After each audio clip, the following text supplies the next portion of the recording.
Peace. Peace. This is Joshua Law, Mr. PhD. You're just now entering the cipher called Real to Real 360.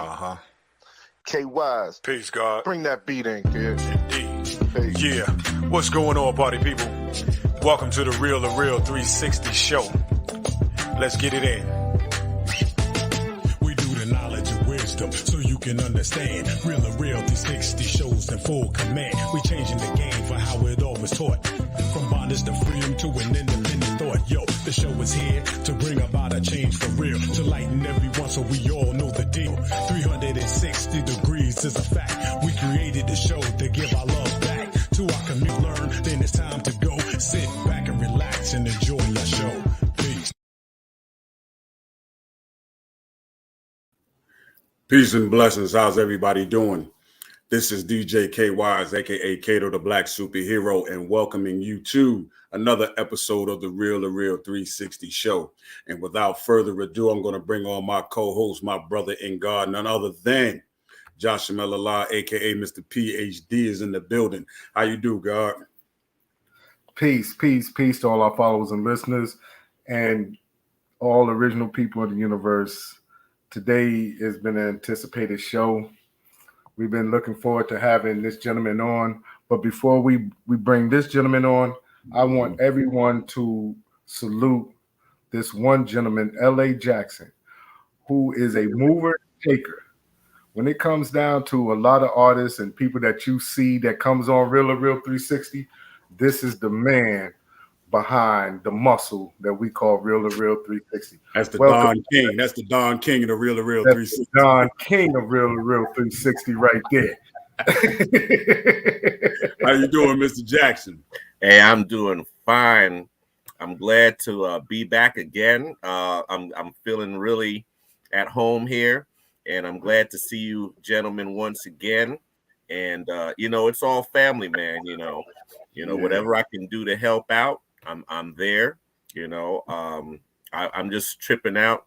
I've been a little bit behind the gun with this Will Smith, Chris Rock stuff, but I caught up today, and it's just a further accentuation of the negative stuff. So I am really excited to be not only tuned in, but in the house with a gentleman who has made history, been a part of history. He's a son of history. He's a brother of history, and he's making history. So I'm just thankful to be here with you guys. And on that note, we're going to welcome in the incomparable Mr. Eddie Levert Jr. Everybody clap your hands and get ready for Eddie Levert Jr. What's going on? What's going on, fellas? Peace and blessings, sir. How are you? Oh, man, I'm, here above ground another day. It makes everything good. Absolutely. Well, it was good to see you today. Good to see you. Okay. Okay, pardon me. Well, we're going to just jump right into it. Yes. For all our fans and listeners, would you please give us a brief? Okay, yeah. So I am Eddie Levert Jr., son of Eddie Levert of the OJs, brother of Gerald and Sean Levert. I've been in the music game for like 35 years. All my life, shit. 35 years. I would just say I was born in the business. So, right. It's like I had no choice but to get into this game. But now I'm doing a whole lot of other different things that to help the people outside of the music. And the entertainment always be there. But right now I'm trying to focus on helping our people prosper and grow. That's fun. Yeah. Oh, Mr. Levert. Yes. I like to call you Mr. Levert. Okay. I like to call you Mr. Levert because anything else, because of what you just said about helping our people. Yes, sir. You have some things that are in the works right now to help bring some awareness to some things. Could you speak on that so the followers and listeners can understand what part you're playing? About 6 years ago, we started a foundation called Home Away from Home in Atlanta.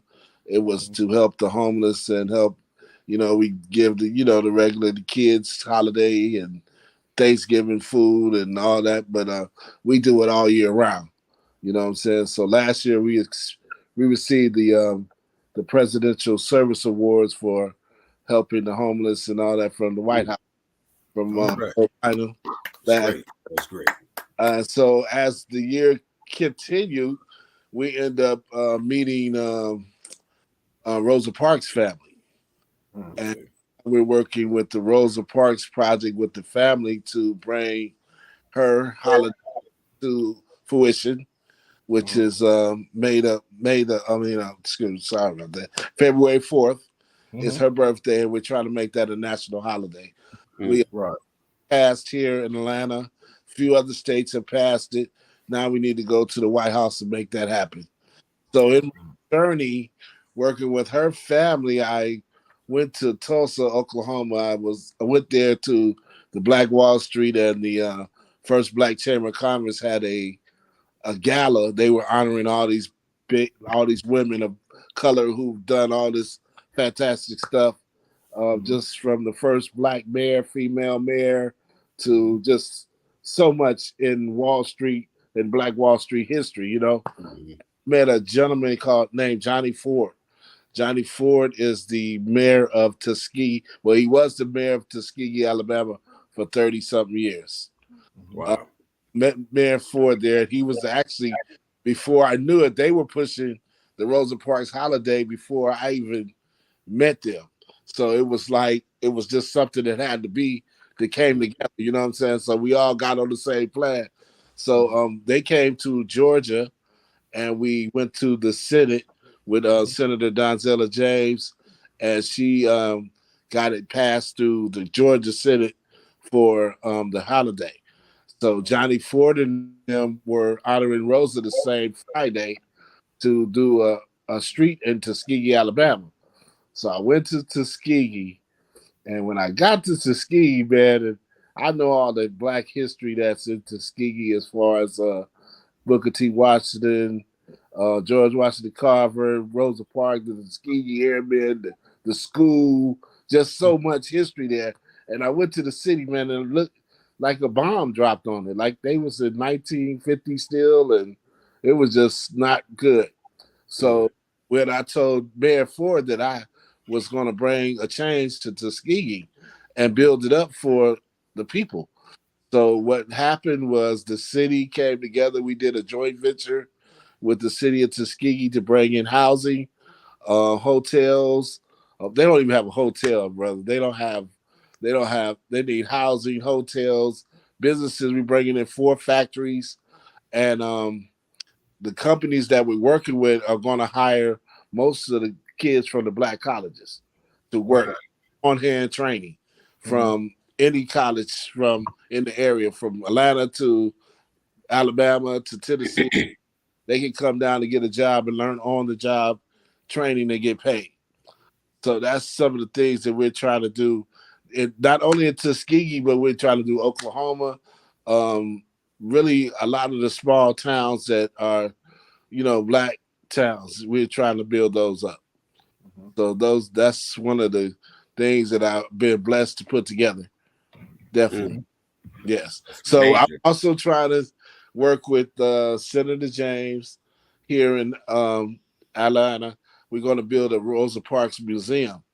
So Senator James, we're probably going to do it in South Fulton, Fulton County, and we're going to a museum for Rosa Parks. But we're going to honor all the inventors and the politicians, and not only our artists and our artists and our entertainers always get it.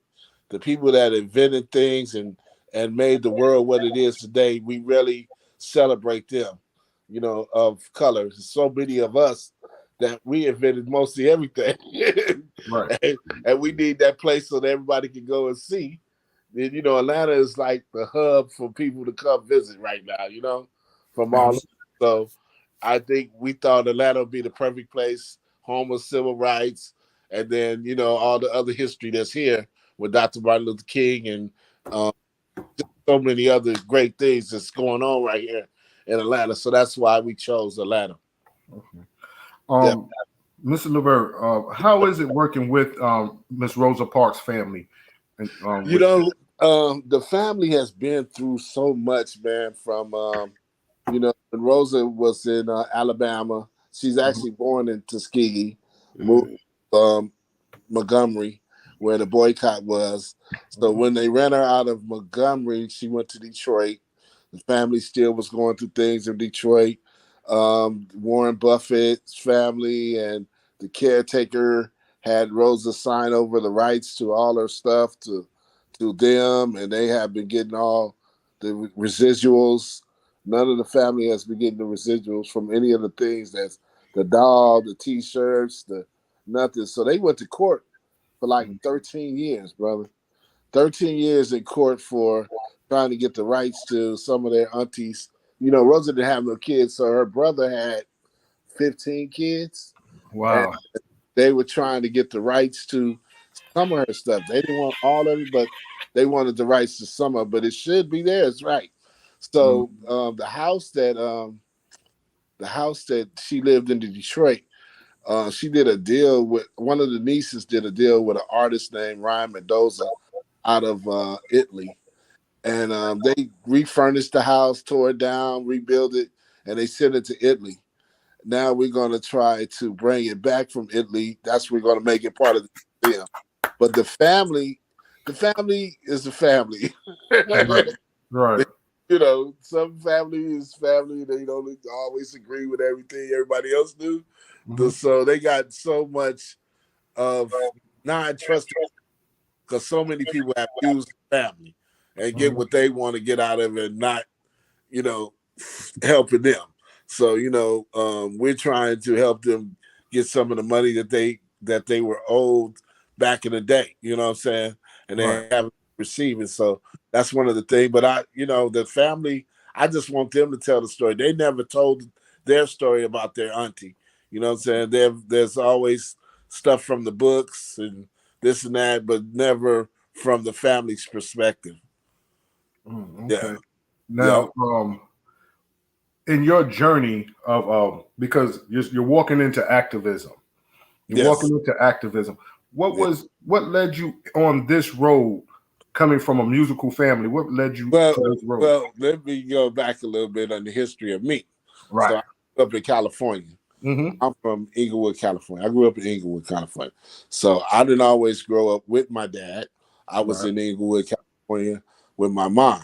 So, you know, in Inglewood, California, if you know anything about California, you know, Inglewood is kind of like the hood. I lived in Inglewood from 1980 to 1982. Okay, so I graduated from Morningside. I went to Morningside. I lived with me and Brian Scott, grew up on the same street on 106th 6th Avenue and 104th, right there in Crenshaw. You know where that is? Oh, yeah. Yeah. And so I grew up in that neighborhood right there. And so I saw both sides of everything from the hood's perspective, then going to Cleveland. And so my school in LA was 100% black. Okay, so I go to school in Ohio where my dad lived. It's 97% white. So it's like a whole different thing. So, you know, it's, you know, and in that area, it's like the late 70s, like 70s and mid 70s. And, you know, the racial thing was still really not, you know, up there. You know, Ohio was one of those states, you know, that was still on the borderline. But they had just killed a young man. 2 white students killed a young black man in school that I went to, Shaker Heights High. They had just put him in the sewer and all, and it was a big case in Ohio. But what led me to my mom is always one on Black history. My mom go back to them books. She one of them that if you don't know nothing about your history, she ain't having it. So she was always had me on the history and helping people. So that's how I got into it. And I know with the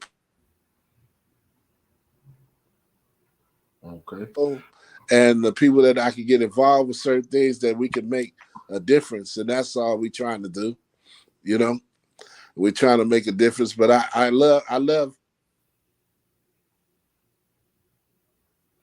Okay. That's what I do. You know. Yeah. Now, went out a little bit, but with yeah, I can hear you. Can you hear us? Hello, we there? Can you hear us? Am I missing you? Hello? No, you here? Is he here? Well, yes. He popped out, but I guess he'll pop right back in. Probably pop, yeah. Pop right back in. And that right there was informative right there enough to understand like the struggles that he's going through now, trying to be back involved with the Rosa Parks and everything else. So it's definitely interesting to have that alone. But Mr. Levert, I see you back. Yeah, man. My phone keep ringing, man, and I keep trying to cut these people off. But yeah, man. So that's what I've been up to, man, and I'm trying to.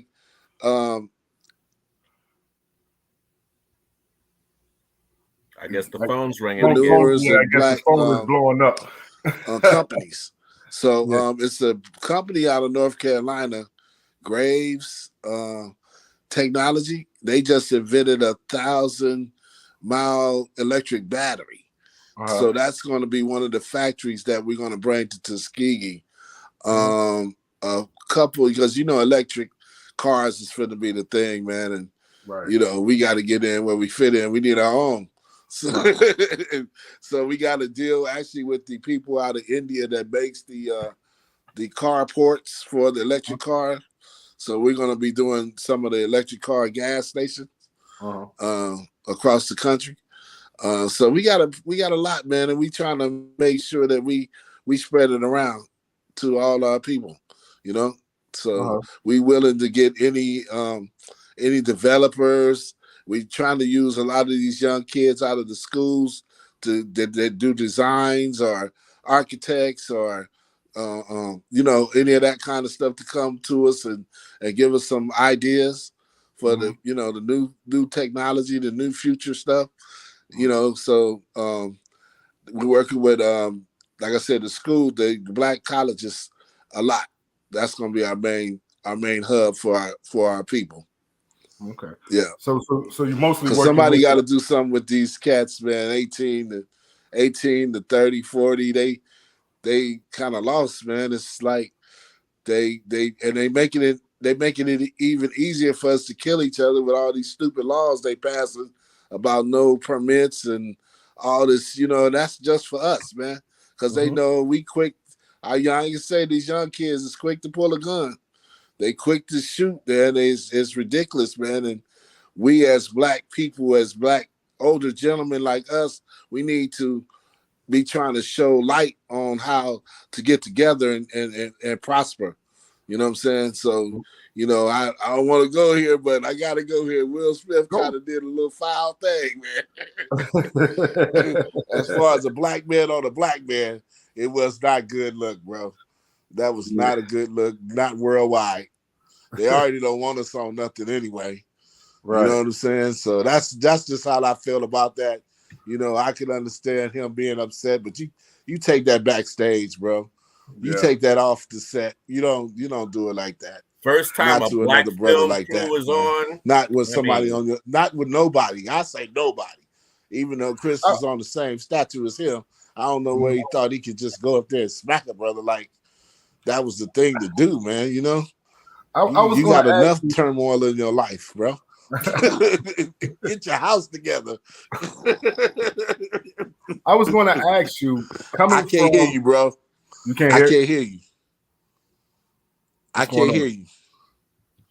What's the problem here? I don't know. He said he couldn't hear you. I can't hear you. Oh, okay. I can't hear nobody. Can you hear me now? Can everybody hear? I don't know if it's me. I can hear you. I can hear you. Is it me? Eddie, you might. We can hear Hold you, on. Eddie. Can you hear us? I'm not on mute. All right. Do I need to come back in and go back out or something? Yes. Okay. Yes. Okay. All right. Now, I notice everybody is having this type of conversation, and we was kind of like having those type of conversations behind the scenes and stuff like that. We had a conversation earlier about that on both sides of the fence. How you would feel if an individual just walk up and smack you in that type of situation, right? Then But the way he came back, man, he was really noble, man. He held his ground. he held his ground. Chris Rock is a better man than me, brother. Me too. Yes. Me too. It's just like that bus driver that chick spit on, boy. I wouldn't be having it. Man, I thought, because that's why I kept saying the stage. This is stage, man. I tell you, there's no way he knew the discipline that man had to have to be able to walk up to him and smack him. And then not only smack him, but turned his back. So he was confident enough that he wasn't going to do anything. He knew it. And then you're going to still go to the audience and heckle. Man. And I'm just like, oh, man. And like my boy said. Well, he probably knew he was going to get the beat down from the wifey if he didn't do nothing. Man, Shannon, all these brothers, man, know that's so much disrespect. I'd rather be punched than slapped. You know what I'm saying? Right. Absolutely. Punch me like a man. Don't slap me, bro. Yeah. Don't slap that's me. it. All I know is my opinion was just like Shannon Sharp. Yeah. I would have bust him before he even came up close enough. I would have already had him. It would have been one. It would have been one hit quitter. He wouldn't have been able to sit in that audience, bro. No. I mean, there's a right way, like you said, there's a right way and a wrong way to do things and to handle things. You know what I mean? Now, Mr. Levert, I wanted to try to get back, like, because we could talk about Chris and them all the time. But coming from a musical family, right? Why didn't you grab the mic like your dad? You know what I mean? Well, okay, so by me, I was more into sports, football. Basketball. I'm from California, man. I was thug life, man. It was thug life in my life, man. Inglewood? Don't tell me you was in there with the 60s and all. I was from the bottoms, man. They call it the bottoms, man. You know what I'm saying? And it was sports and the streets was my thing. But when I went back and forth, I was going back and forth to Ohio with my dad and them. And we used to always, me and Gerald and Sean, we used to play like we was the OJs or whatever. So Gerald and them, we used to have our little concerts and get our little groupies on the block. So one day we doing our thing, and Gerald and was like, Eddie, you can't say no harmony. You can't say no harmony. I said, I don't want to be in the group no more. So they out the group, and I became the road manager at a young age. So I was in California. Like in 84, 85. I was back in LA, and it was crazy. That was when the dope game got into real heavy in Cali, and everybody started going to jail and getting Freeway Rick. And I was like, oh, I need to make a move. So I called Gerald. He was like, well, we got the group started. We ready to start doing this and that. I said, I'm on my way. So when I got there, we started. They had the group already. They had their band and stuff. Mark was already in the group. Mark was been a longtime friend from kids. Mark was his mom and Gerald's mom and them was Jehovah's Witness. So his mom, Mark's mom, didn't like the secular music and whatever. So Mark came and started staying with us when he was young. So he grew up in the house with us. So it was like he was like a brother. You know what I'm saying? So he was Last time I ran into him, he was doing a crusade for medical health or mental health for musicians. Yeah. He in Alabama too right now. He lives in Alabama. I think he just started a restaurant and some other things down there. But yeah, so we were. They started the group. We started doing our own little thing, man. You know, Dad was still doing this thing on the road. They still was working, doing their album thing. So we really had to get out there and do the chitlin circuit and get the non-pays and get beat up and do across the set across the country with everybody taking turns driving. We had to do all that, man. Not get paid. We'd have promoters pulling guns on us and everything. So in 1985, we did an event down here in Georgia. It was Hal Jackson Memorial service. So it was a toast to Hal Jackson. And Hank Caldwell from Atlantic Records was there. And Hank, Gerald and them performed. Next thing I know, Harry Coons, who was working with the company Travail Production, but Harry had his own label, was called Temporary. Levert had a song called I'm Still, which was their first single, come out on his label. It was called I'm Still. And then the next thing we did was with Hank Caldwell at Atlantic, which was Pop Pop Goes My Mind. Right. So we went to Cali. The next time we'd seen Hank, we went to Cali, recorded Pop Pop with Keg Johnson and Wilmer Ragler. Went out there, did that, and next thing we know, man, we on #1 song, first time out. It was gravy after that. Now I'm 21, Mark 21, Gerald 19, and Sean is like 17. Okay. So we out there on the road, young, doing it. So our first major tour was with Freddie Jackson. Oh, wow. So Freddie was hot.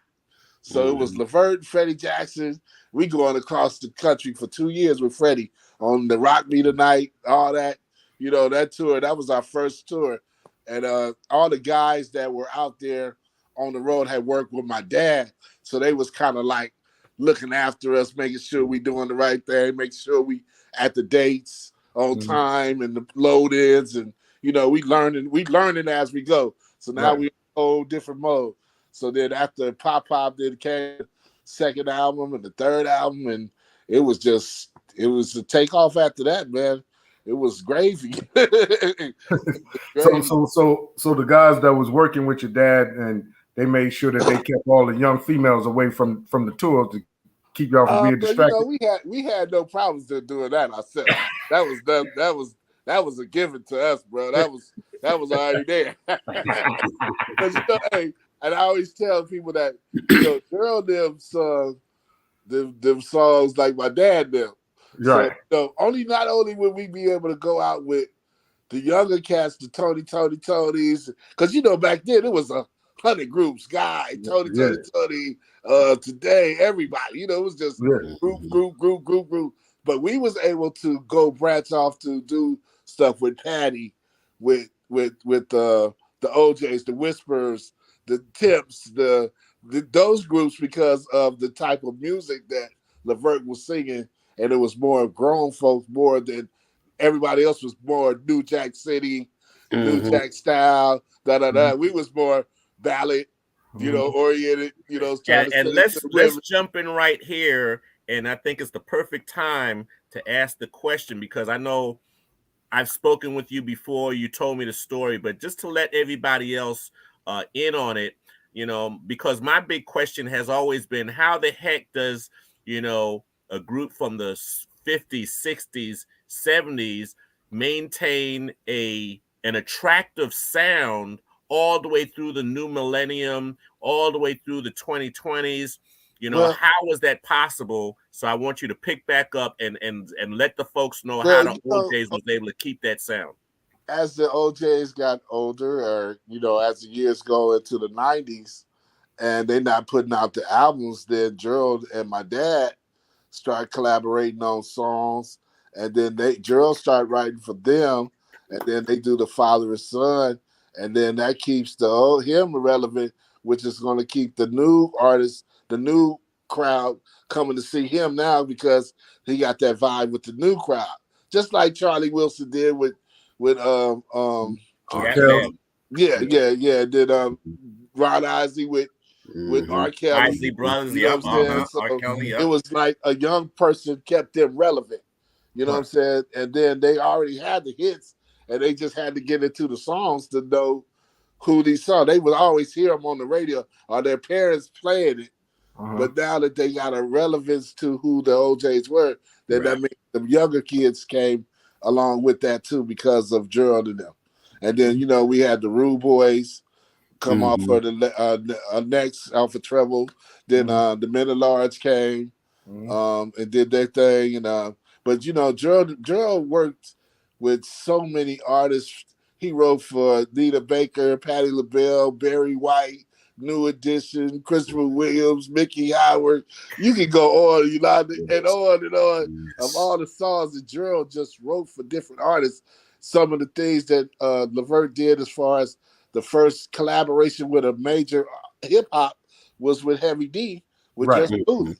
You know what I'm saying? So that was one of the first major collaborations with a hip hop artist. And then, you know, Tisha Campbell, AJ Johnson, all the people, those sort of their first videos was with Levert. Yeah. You know what I'm saying? This is just like a branching off for everybody was working together back in them days. So, you know, a lot of people came through our camp and we came through a lot of other people's camp. You know what I'm saying? So a lot of the industry people that's still doing things, it's good. You know? Who started the Travail label? Because I know Travail is Levert backwards. Yes, sir. So, you know, it was Gerald and Mark. Me, Gerald, Mark, Sean, and my cousin AB. We all started to travel together.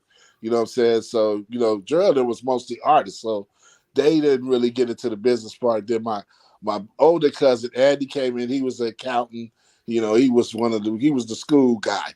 You know what I'm saying? We wasn't the school guy. We just knew how to do it. You know what I'm saying? The books and all that. That was his thing.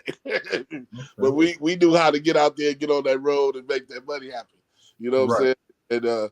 And show up for them shows. But, you know, back in them days, it was such a competition for Gerald and them, man, to go and perform against the best artists that's out there. They wanted to smash anybody. It was like it was a gang. Anybody killing on that stage. on that stage, it was anybody killing. Everybody got to get it. Anybody can get it on the stage, huh? Who would you say? But he got that from my dad and them. Right. But too many people coming behind the OJs. Right. Not coming behind that heat. That's heat. Who would you say was Levert's road competition as far as other groups? Who would you say was their most competition back then? Man, we could never really get to New Edition like we really wanted to. So that's what I'm saying. We would do the Bud Fest, but you know, the Bud Fest had 30 acts. So it really wasn't. So we would do shows with Atlantic Star, SOS, One Way, you know what I'm saying? But they were kind of older. We coming in with Just Coolin' and doing the, and you know, Casanova and all that. They got that slow dance music, and you know. But after we finish Casanova, man, the crowd is done. You come and talk about some Indian love. They like, oh no, we don't want to hear no Indian love. We going home on that, man. But we love to play with everybody though. We one of our best tours though was Levert, Karen White, Rob Bass, and Bobby Brown. Okay. That was off the chain. How was being on the tour with Bobby Brown? That had it was awesome because Karen White had Superwoman. Right. Rob Bass had he had that. We was just Levert had just dropped I think it was Just Coolin', and Bobby had My Prerogative. I think it was My Prerogative. We had Casanova. I can't remember. All that was in there. So it was great though, man. Bobby was cool. We used to, we had water fights and water gun fights and go raid their bus. They used to raid our bus and go on stage and suck their ass up. It was good though, man. It was never no kind of no kind of animosity or nothing. We all still good friends and family. You know, and mostly with everybody that we went out with. We never had any problems with any artists like, you know, this today stuff. You know, and there's these cats killing each other, and artists just don't. I don't understand it, man. You know, Mr. Levert, how was it when Gerald went solo? Was he still under the family management, or just? Yeah. Well, Gerald. Well, he never went under. He never went to nowhere else. It was always Travail production. He went solo. He, you know, him and Sylvia had that bind over there at East West, so he was there. As far as the label, he was good. But when he went solo, I kind of went my own way. I started doing a lot of booking for other artists, and I did my little circuit I call my independent label runaround. So all the independent labels, you know, back in them days, every dope guy in America wanted to have a record label. Right. So I was the guy to go put together their labels. I was the guy to go get the check to go put together some labels, go get the distribution, put together the marketing plan and all that. And I did that for 5-6 years. But Gerald was on. I went out with Gerald maybe like for 3 years straight. And then I started doing my own thing because I wanted to branch off into my own label. Right. So I started working with a lot of different labels. Then I went back to LA and I started Levert Multimedia. So, you know, Gerald was still doing his thing on the solo. And, you know, Sean would go out and work with him. And Mark had moved to LA and he was working with B2K. He was working with Big Chuck out there with, they worked with Dre and Aftermath. And Mark was writing a lot of stuff out in LA. And I would, you know, when they come I would go out and hang out with them for a couple of weeks on the road, but I really wasn't in the mix like I should have been, you know, because there was a lot of different people around, man, you know. Sometimes, you know, man, when you big bro and, you know, you gotta, you know, it's not going to be good all the time when your little bro think he's just, you know, and sometimes we, you know, you have conflict. Oh, trust me. I know that with my big bro right there. I know that with him. So you know for me and my bro to stay lovingly, I would go do my own thing. Right. You know what I'm saying? I would do my own thing, and I you know, I love my family. I die for my family, but you know, I just do my own thing. You know what I'm saying? And that's what I do. So, you know, trust me, Mr. Levert. I understand totally. My big brother right there. You know, sometimes we bump heads, and I'll be wanting to give him the F5, the suplex. You know what I mean? Oh yeah, I know they wanted to give it to me though. But I'm big bro. They did know that I love that. There you go. So, Mr. Levert, let me jump right into something in your deep behind the scenes of in the industry. Were you working with movie programs, scores, and all that stuff too? Yeah, we know, Jordan did a lot of different movies. I know New Jack City to Boomerang. That was back when, you know, the score from a soundtrack was the bomb, man. You know, it was a thing to do to get on the soundtrack. You on the soundtrack, you already know what time it is. Right. You gonna get some bread and the notoriety from the soundtracks, man. They don't even do it like that no more, man. You know, the soundtracks used to be, you couldn't wait to put a good soundtrack together. Okay. You know, so now I'm into the movie space with the Rosa Parks documentary. We're also working with one of our other partners with John Amos. We're doing something with John Amos. We tried to do the OJ's documentary, but I don't know. My dad said they got somebody trying to give them some bigger money. So, you know, I ain't mad at you. Get that bread. But I'm into the We have one question. I hate to cut you off, but this came from the CEO of Live Radio Network and Entertainment. Yeah. He asked, why do you think ATL has turned into the main hub for music? Why? Well, it's more loose. It's more easy. It's more friendlier than California and New York. You know what I'm You get the saying? taxes, the tax breaks. You're not LA, you got the search to get in. In Cali, you ain't just getting in. You know what I'm saying? Out here you can do a little more collaboration type things and get to different things and make it happen. California is so to themselves, and New York the same way. It's just so hard to get in them circles if you're not from there. Well, a lot of people down here not from here. So they fit together down here because they just trying to get on. You know, and I think that's why everybody's coming to Atlanta. Plus, it's cheaper. Shit. Hey, you can live real comfortable compared to what you're doing in LA. You know what I'm saying? And then even for production and the tax breaks and all that kind of different stuff is here. You're not getting that in California. You're not getting that in New York, man. This area here. Now Alabama's gonna be the next spot to do it. Hold on, one second. My flight leaves 7 a.m. Yeah. So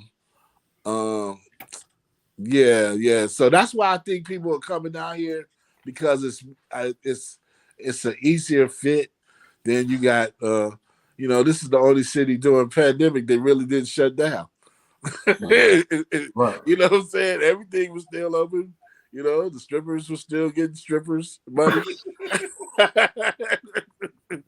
They were still doing their thing. The clubs were still rolling, and it was that's how I stayed here, man. I came down here on some business. The pandemic hit, and then I end up getting some things moving with some of the TV stuff, and I was like, shoot, okay, I'm here. Hey, Atlanta. Now you have spoke about the documentaries for the OJs. Have there been any in the works for your brothers? And I'm going to start working on the Levert family project. So that is going to include everybody from Levert to the Men at Large to the Rude Boys to the OJ. You can't do the Leverts without doing all that. You know what I'm saying? Then the rest of the people that like the Keith Sweat, the LSG, the stuff that Gerald did with Heavy and the stuff that he did with Anita Baker, Barry White, all these people that are been in the business that Levert has, the family has worked with or had a position with. You know what I'm saying? Patti LaBelle to everybody, man. You can't do it it's like 60 years. How you gonna get around it? I gotta ask you this question. I watched the Mickey Howard documentary. And I gotta be honest. I don't like the way how they portrayed Gerald in there. Yeah, man. It was kind of, man. Her and Mickey, that's touchy. Well, Mickey, my sister, I love her to death, but a lot of that stuff was not how it really was. That's all. Gerald ain't never do no drugs, so I don't know where she was getting that from. You know what I'm saying? So, they was, it was deep in the areas. That's a whole other subject. Right. But, I just had to. Yeah, because Mickey had a guy, her husband, was out of Chicago. He was a big dope boy. You know what I'm saying? And her and Gerald was still friends, but he was jealous of Gerald's relationship with Mickey. Then he wanted to be in the business. So that's when all that went down with Cassandra Mills and him turning over her desk and all that, man. It was a lot, bro. It was a lot of drama back in that days. But I didn't kind of like that neither. Some of the stuff that was in there, but we gonna get all that straight in the Levert biopic. Yeah, we'll get all that straight. I appreciate that. Appreciate that. Because we was wondering, was there anything that y'all could do, you know what I'm saying? Because that was like a misrepresentation of Gerald and things like that. Well, you know what? It came from her perspective, her eyes. Everybody knew they was messing around. Right. So, whatever, but we gonna figure out how to really tell the real story and get everything. Now I ain't gonna say we ain't no angels, bro. You No, know no, what I'm saying? We no. got some motherfucking under the cover dirt, but it's under the covers. Right. You know what I'm saying? We ain't never, Absolutely. our business stayed our business, and the people around us didn't talk about our business. Right. You know what I'm saying? A lot of people that we dealt with had things to lose too. You know what I'm saying? So it was like, you can't let everything get out here. That's why I say some of these people put their own situations out there, and then when people talk about it, you want to get mad. You Right. can't do all that, man. You know what I'm saying? So that's why you really a lot of the people that we hung out with were already had their own money. Right. So it wasn't never, a lot of people that was just trying to get in for the hell of it, because there wasn't no reason to have those kind of people around. You ever encountered situations where music companies or executives wanted to try to put y'all in a box or a certain Well, yeah, area? we was, as the years changed, then when I'm gonna say Jodeci came out. Mm-hmm. Jodeci came out, they kind of changed the game a little bit. They came with the saggy jeans, because everybody else was doing the matching suits still, the group look. So Jodeci comes out with the baggy jeans and the big shirts, and they sing R&B. So the Rude Boys and those groups that come after that, we try to make them like that now. You know what I'm saying? So it was a change of the eras from like my dad and them, they straight suits every day, everybody coordinated. Right. You know what I'm saying? Then we kind of came out of that a little bit when they started the New Jack thing. And then it really came out when Jodeci kind of flipped the script when they start coming out with the baggy jeans and the saggy the bad look, boys you know of what I'm saying? R&B. That's what they call them. Bad Yeah, boys. so it was a new R&B look. You know what I'm saying? But I think music wise, they could have kept Levert could have kept together and competed with any other people. But Gerald wanted to do his solo thing. Then there was some inside stuff with him and Mark and some other things that happened that wasn't it's a group. It's a group, bro. It's a group. That's right. Now, when it came down to the project that Gerald and your father did, Mr. Levert Sr. Did. How moved was your father to do that with your brother? Ah, man, that was like Gerald's dream, his dream. Gerald was the one who all his life, bro, that's all he wanted to do was sing. I don't care what it was. That's all he wanted to do was sing. He would wake up with the tape recorder, singing in the little tape box and whatever. He was making little demo tapes back in 6, 7 years old. He doing his own thing. You know what I'm saying? Right. So for him to go together and do that was like incredible. Yeah, that was like was beautiful. That was like that was like history right there. That album with Gerald and your father was monumental to me because at the time I was a single dad. So the apple don't fall far from the tree was my song. Right. And then Wind Beneath My Wing was part of my song. That was it. That was it. And then I would look over at my son and get the little tear in the eye because that song meant that much to me because I could relate to that with my son. You know what I'm saying? Yes, sir. And to this day, sometimes I still play it, even though he's a grown man. But yeah, for sure, man. We keep all the good music playing. We got it. That's right. So how often do your father really go on the road anymore now? Well, he the pandemic kind of shut everybody out, but they was on the road all the time. When the pandemic came, he kind of got a little sick and he had a couple of little surgeries, but they getting ready to go to rehearsal in Philly, and they're going to start rehearsing for tour in the summer. Yeah, his birthday is June 16th. He turned 80 years old. Wow. Yeah, so That's they're gonna nuts. be he's gonna have a birthday party in Philly, I think. He told me Philly on the 17th. We 2 days apart. My Oh, birthday wow.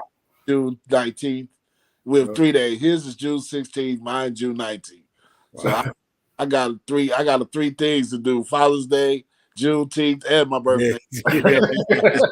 So you gonna be celebrating for a while. Oh yeah, I'm gonna turn The up for whole that month. whole weekend. Yeah, that whole weekend, man. So I So don't know what I'm gonna do. I'm gonna go to his birthday. I think I'm gonna do something here to A. okay. Yeah. So how involved are the grandkids, your children, Gerald's kids, Well, and my daughter, she in California. She into makeup and a whole nother glamour thing. She on a level. Gerald's son, Lamicah, is acting. okay. His daughter Cameron she's singing. I think Carlicia is working for CBS, from what I understand. Hmm. So they out here, they doing their shots. Kids are doing their thing. So a lot of them not really into the business. They Hmm. doing their own thing, but yeah, it's a few of them out here doing their thing. Okay. Okay. Yeah, for sure. Okay. Yeah, Now, when you go going like switching gears back to the civil rights and activism, because we done got the yeah, music out the way, you know yeah, what I mean? Let everybody know about that. But with the Rosa Parks Day, and going to Washington, yes, the bring it to Washington, yes. how much momentum do you have behind that, and Well, how can we, right as you know, saying, now, how can we help push that? yeah. So Senator James has wrote a letter for Senator Warnock and Uh-huh. Osnet for Georgia to take it to the White House. Mhm. So we're trying to get other working with Senator Connie Johnson, who's working for governor of Oklahoma, the Black Wall Street people, the Black Chamber of Commerce, all the organizations, the agricultures, the women of agriculture, so many different organizations we put together to push this out here. We're going to start doing radio campaigns, billboards, and all that kind of stuff in the next couple of months to start really pushing for next year Mhm. to have the first real holiday, May 4th. May 4th. Yeah. So how can Real to Real 360 and the rest of our viewers get behind y'all and help support y'all and make sure that we get this Well, data? we're gonna be coming up with a couple of events that we're gonna be throwing for Rosa Parks holiday. We're gonna do a 3-day weekend down here in Georgia. Mhm. We definitely want you guys to come out and be a part of that. It's Black Tie Affair concert on Saturday. Then Sunday we're gonna have Dr. Bobby Jones work with us on the Gospel Sunday. We're also doing a gospel. We're also doing a gospel album. Dr. Bobby Jones presents the Rosa Project. So Mhm. it's going to be a gospel album, R&B, hip hop, and gospel together that we're going to be working on. So we're getting all the formats to everything. As soon as we can get the criteria of what we need everybody to come in and help us, and we'll get back at y'all and let you know what we Mhm. need to do as far as maybe just getting some of the family on your show, talking Mhm. about their auntie, maybe get some of the senators to come on your show, some of the people that's working with us. We met with my partner is Rhonda Wilkins, Mhm. Dominique Wilkins' sister-in-law. Yeah. She's one of our partners. My other guy is Travis Bays. He's the one who brought me onto the Rosa Project. Um, Mike Epps said he wanted to be a part of it. We're gonna think we might get him to play Mr. Parks. Mhm. You All know right. what I'm saying? That might be a good look. Because hey, you guys got to do your research on Mr. Parks now. Mr. Mm. Parks was a beast. Mr. Parks was Malcolm before Malcolm, man. Mr. Parks Okay. was that dude that pushed her. Mhm. You know what I'm saying? So do your research on Mr. Parks, and we're gonna come out with something on him because he helped the Scottsdale boys. he was in that he was that real dude. You know what I'm saying? Right. So I just learned a lot about him. And I really learned a lot about her since I've been dealing with the family, other than just the boycott. You know, Right. she was down with the women voting, the women getting beat up by the white people and sexually harassed by the white people. And it was so much going on in them times, as you can imagine. You know what I'm saying? And all those other things that she did other than the boycott need to come out too. You know what I'm saying? So everybody just know the boycott. You know, and she was much bigger than just the boycott. Right. Because that's all that they tell you is she sat down. Yeah, that's it. She sat down. It was supposed she sat down so we could stand up. Right. So it's supposed to be. But I know there was so much more to just her feet hurting for her to just sit there. You know? Yeah. So, you know, it was another young lady who did the same thing before she did. But she wasn't in the same space as Rosa, as I can say that. Rosa worked for the NAACP. The young lady was pregnant at the time. She was dark-skinned. You know how that was back in them days. They needed the, you know, how our people were thinking back then. We still think a little bit like that, bull. You know what I'm saying? But that's how we were programmed. You know what I'm saying? As black people, the light-skinned people do this, and we dark-skinned people got to be in the fields, and you know. But that's how it was. That's how it was taught to us. You know, and so a lot of colorism. A lot of colorism. Yeah. So we kind of like moving away from that a little bit, but we just gotta get some leaders, man. We gotta get some people that's really about what we trying to do, because all the older guys are old. There's nobody really stepped up to really just be that spokesperson. Who you gonna call nowadays to do what a Jesse Jackson or Al Sharpton or Martin would do? Who you gonna call? Who you gonna get out there to say something? I don't know. You know what I'm saying? I don't know who it is, because it's really not nobody to pinpoint right now that we can say that that's our leader, or that's the person that we need to get behind. You know? Right. You know, there's a lot of there's a lot of grassroots groups and organization, but no real unification. Yeah, that's the thing. Yeah.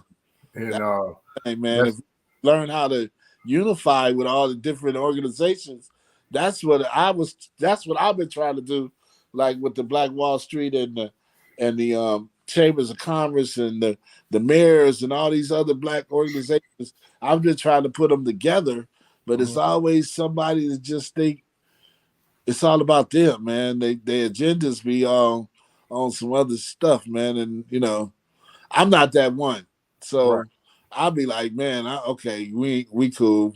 You're not on the same page as us. We ain't gonna draw this out. We're not finna get in no deep arguments or none of that kind of stuff. No slapping. We gonna move to the next person that want to work with us, that want to do business with, that want to see us succeed.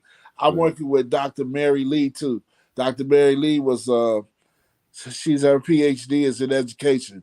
She was in the Obama camp for I think 7-8 years, and we're working with her to do some Rosa Parks academies, and she's pushing a 20,000 black businesses to fund them to start black businesses all over the country.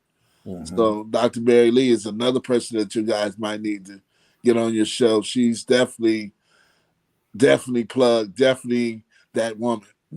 Dr. Mary Lee. Yeah, she's very high up there.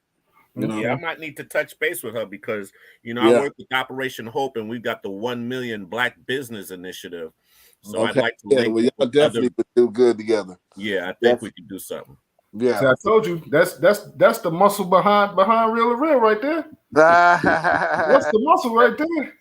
LA. Hey, well, we're about to flex it once again. Yes, if LA can't pick up the phone and reach them, they don't have a phone. LA That's amazing. I'm humble. Yes, But sir. yeah, we just try to do what we can, man. You know, That's all we do. That's at all the we end of the day, it's God's little chess game, and we just got to be where we got to be. Man, that's right. And you know what, bro? I live my life right now and just do as I think he want me to do, and then and whatever happens, happens. You know. Yep. That's what it is. Exactly. But right now we coming to the end of our show, and I hate that it always have to be like this here when it get good and you know. Hey, we gonna definitely keep in touch and keep things moving. And as we get progress on the Rosa Parks movement, we'll be bringing people back to you to do interviews with them and let you know what they got. Like Senator Johnson is running for governor of Oklahoma. She'll come on here. Senator James is running for re-election in Fulton County, Georgia. You know, some of the y'all gotta meet. I gotta hook y'all up with Mayor Johnny Ford, man. All right, please do. Is the man. He is like that dude. He runs the World Conference of Mayors. I went there. All the mayors in the country, all the mayors in overseas in different countries, Zoom call. It was incredible, man. Amazing. And a lot of them was us, so it was great. Like I said, this is your second home. So all right, when you bring folks home, bring them home. I got it. Hey, man. I would definitely appreciate y'all for bringing me on here. Let me do my thing. And LA, I'm gonna get back with you. We're gonna set up some more people and make it happen. All right, brothers? Yeah, and on behalf of our big boss, the Libation man himself, DJ Strong, the world-renowned DJ Strong, I just want to just officially welcome you to the Libation family. Thank you, brother. It's great. We're here to support. You know, me and DJ Strong been friends for something like 20 years. Never had one disagreement. We always saw eye to eye on everything. And this is just another opportunity to continue building and helping our people. Because if we don't help each other, who will? Nobody. We gotta help our brothers, man. We gotta stop hurting each other, man. No more slapping, Will. Nah, no more slapping. No more bitch slapping. No more beat slapping. In public, bro. In public. Yeah, in public. All right, please, Eddie, take care, bro. All right, God bless, guys. Yes. I think I'll hang out for a minute or two. Hey, K, you know what time it is, baby. Yeah. Once again, ladies and gentlemen, we thank you for chiming in and chilling out with us on the Real 360 show. Like to thank our special guest, Mr. Eddie Levert Jr., who gave us a mouthful and an earful and a mindful. And again, we thank our big brother, L.A. Jackson, stepping in and coming on board with us at any time. You know, this is your home away from home, too. Shout out to the man that makes it happen, DJ Strong, Libation Radio Network, the whole family. This has been a great show. And I also will I have to salute my little brother, Joshua Miller, for holding it down the way he do. And we keep going with it. So stay tuned and keep locked in. Who we got coming up next week? We got the incomparable Lakim Shabazz. Lakim Shabazz, the great God. Yes, indeed. God, Lakim Shabazz. We got LaShawn Lukes. We got Omar Cunningham. Absolutely. We got Omar Cunningham coming on next week, April 6th at 6 p.m. Central, 7 p.m. Eastern time. Next week is going to be loaded and packed as well. So, yes, sir. Man, I'm working on a special gift to y'all, man. I'm trying to get the original Godfathers of Atlanta hip hop all on one show. Wow. MC Shy D, Raheem the Dream, and Kilo Ali. Wow. Yeah. All right. So see all your followers and listeners, you hear what's coming up. So it's about to be real on Real 360. And real hot. What a plug. What a plug. It's about to be real on Real. That's it. It's finna get really real. All right. Yep. So once again, ladies and gentlemen, we thank each and every one of y'all for tuning in. We love our fans. We love our supporters. And please continue to share and subscribe to the 360, Real 360 at gmail.com. Cash app us if you like. I can run it down to you. We got some things coming up. So, the support and so forth will make this thing go even better.